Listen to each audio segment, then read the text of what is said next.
Fenomena-fenomena cerita wali yang di Indonesia sangat populer teman-teman, yaitu guru sekumpul. Di mana guru sekumpul di video ini masuk, begitu dibukakan pintu kubur Rasulullah, kita masuk. Yang pertama itu dindingnya hijau, dibuka dinding hijau kuning, buka dinding kuning putih, buka dinding putih nisan Rasulullah.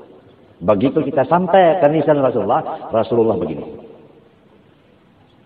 Lihat Zaini datang begini nih, kuburnya bergerak, keluarlah beliau. Kita cium, kita peluk. Tidak mengaku kalau dirinya dicium lututnya oleh Nabi Muhammad SAW. Dia hanya mencium dan memeluknya. Tapi dia melihat bahwa makam Nabi Muhammad SAW bergoyang, lalu bergerak dia. Apa jasadnya yang gerak-gerak begitu? Terbelah, lalu bangkit dari kubur. Ya Allah, ketika saya menyatakan itu adalah hal halu, kehaluan yang tidak bisa dibenarkan, banyak di antara mereka orang-orang yang sontoloyo tidak terima dengan kalimat halu yang saya sampaikan, tidak mau menerimanya. Karena apa? Tidak mungkin orang sekelas wali kutub seperti guru sekumpul berbicara haluisme. Lantas kalau bukan haluisme, apa itu? Real, makam Nabi terbelah, real itu.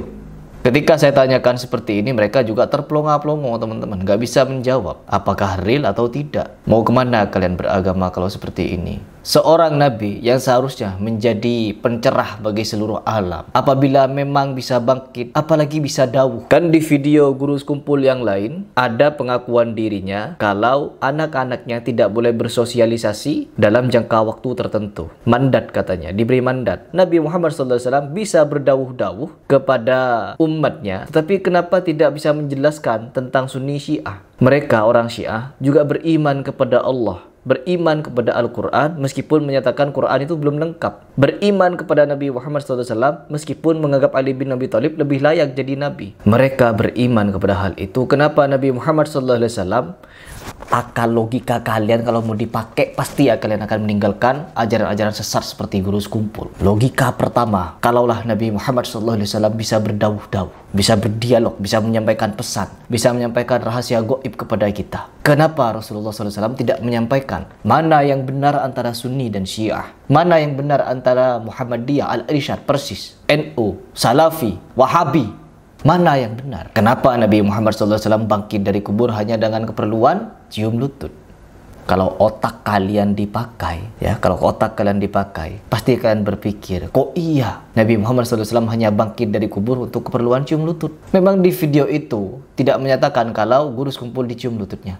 Tapi beberapa jam yang lalu ada netizen yang membagikan kepada saya rekaman dari guru sekumpul yang jelas menyatakan Nabi Muhammad SAW bangkit dari kubur mencium lututnya. Dan kalian harus simak ini. Jadi mari kita berpikir. Kalau kalian menggunakan akal untuk berpikir, Nabi Muhammad SAW di antara perpecahan umat Islam dari wafatnya beliau sampai akhir zaman ini, apakah iya Nabi Muhammad SAW bangkit dari kubur hanya perkara cium lutut, tidak memberikan pesan kepada kita?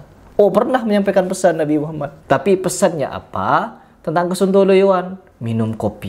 Selama di tenggorokan kita ada gelahar kopi, maka Allah akan mengampuni dosa kita. Malaikat akan mendoakan kita, memintakan ampun kepada Allah untuk kita. Dan tidak berhenti sampai di situ. Orang-orang sufi ini teman-teman, banyak sekali dongeng-dongengnya. Dongeng-dongeng pengantar tidur. Dan ketika saya tanya kepada mereka, benarkah berasal dari mana cerita itu? Kadang mereka dengan polos dan jujur mengatakan kepada saya, memang itu tidak benar. Memang itu cerita yang halu. Tapi itu untuk menghibur santri yang mungkin tengah ngantuk dalam belajar, yang mungkin males-malesan. Jadi diceritakan hal-hal yang seperti itu. Ada yang sampai mengaku seperti itu kepada saya. Dan orangnya kenal baik dengan saya. Ini kesontoloyoan teman-teman. Dan kalian harus berpikir di sini. Sebagai orang muslim yang menganggap Islam ini adalah agama terakhir, Islam agama yang murni, Islam adalah agama yang hak. Jangan dibangun dengan sesuatu yang dusta seperti ini. Diketawakan sama orang-orang kafir nanti. Diketawakan. Coba kita simak seperti apa rekaman suara dari guru sekumpul yang mengaku lututnya dicium oleh Nabi Muhammad SAW. Di sini rekaman suara dari guru sekumpul ketika berpidato itu 50 menitan ya teman-teman. Nih, 50 menitan. Cuman pengakuan dirinya ketika dicium lututnya oleh Nabi Muhammad SAW dimulai dari menit ke 15 ini. Kenapa di video itu dia tidak menyebutkan bahwa lututnya yang dicium, hanya dia memeluk dan mencium. Sedangkan di video ini jelas dia yang mengaku lututnya dicium oleh Nabi Muhammad SAW. Masuk ke dalam masjid mulai babus salam menuju rawdah.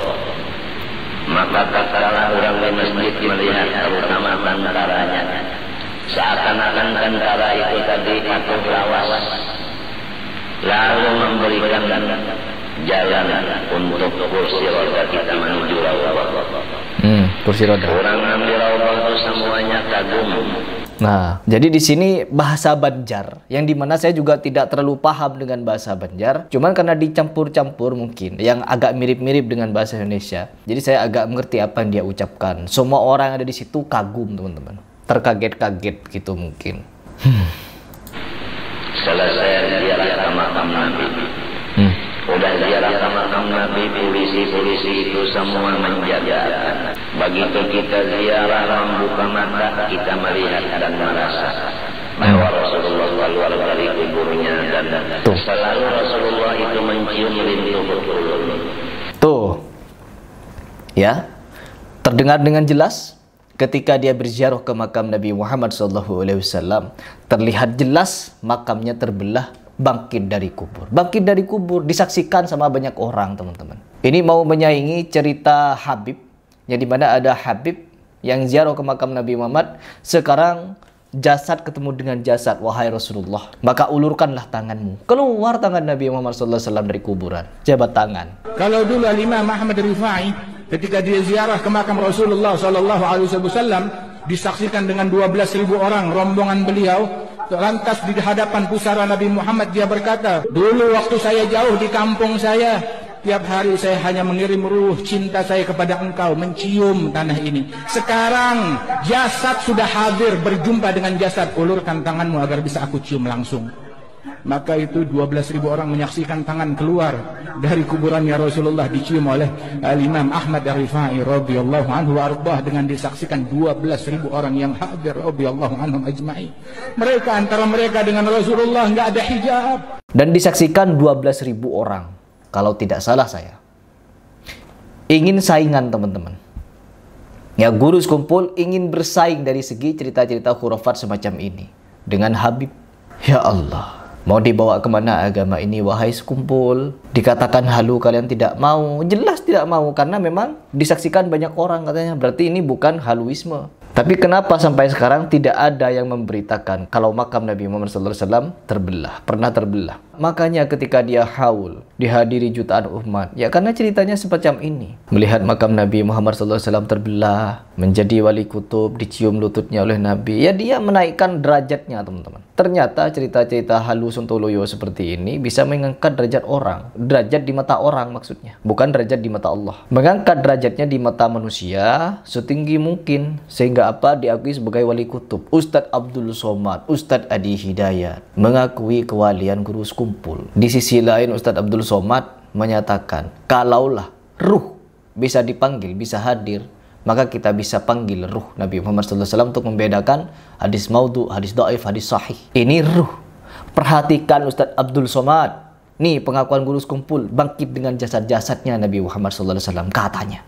Kenapa tidak ditanyakan mana hadis dhaif dan hadis sahih, hadis maudhu? Malah mengatakan, bercerita dirinya dicium lututnya. Wahai Ustadz Adi Hidayat, bagaimana tanggapan Anda dengan hal ini? Dan ketika saya membahas seperti ini, meradang mereka. Orang-orang yang tergila-gila dengan khurafatnya guru sekumpul, meradang mereka, teman-teman. Bukan mikir, meradang. Sampai-sampai menjadi khawarij mereka, mau membunuh saya. Diteror saya habis-habisan. Sontoloyo pokoknya. Dan sampai kapanpun, hal ini akan kita ulang-ulang untuk mendakwahkan. Akan kita ulang-ulang agar tidak ada lagi orang-orang yang percaya kepada hal demikian. Ya, sebagai penutup coba kita dengarkan seperti apa kelanjutan setelah dia dicium lututnya oleh Nabi Muhammad SAW. Maka ulun gugur dari kursi roda, menangis. Karena ada patut Rasulullah ini nang mencium lutut saudara. Percaya ada percaya ya salah, namun ulun berdusta kadawan. Malam pertama tatkala masuk ke Madinah, maka melihat akan lampu di apa namanya itu menara masjid. Menara masjid. Kemudian kita naik di atas mobil, duduk sampai di muka rumah, maka masing-masing anak buah turunan berdahulu. Kita pada awal turun karena batis dan taruh bangka. Kemudian naik Rasulullah SAW ke dalam motor lalu mengangkat ulun, menuntun sampai ke ranjang. Maka ulun menangis. Lalu terguring sekali bangun Siti Fatimah dan semua orang di baki ilal kada ketinggalan istri Nabi semuanya dan Syekh Salman Madani dan sahabat-sahabat Nabi semua ada di ulun melihat.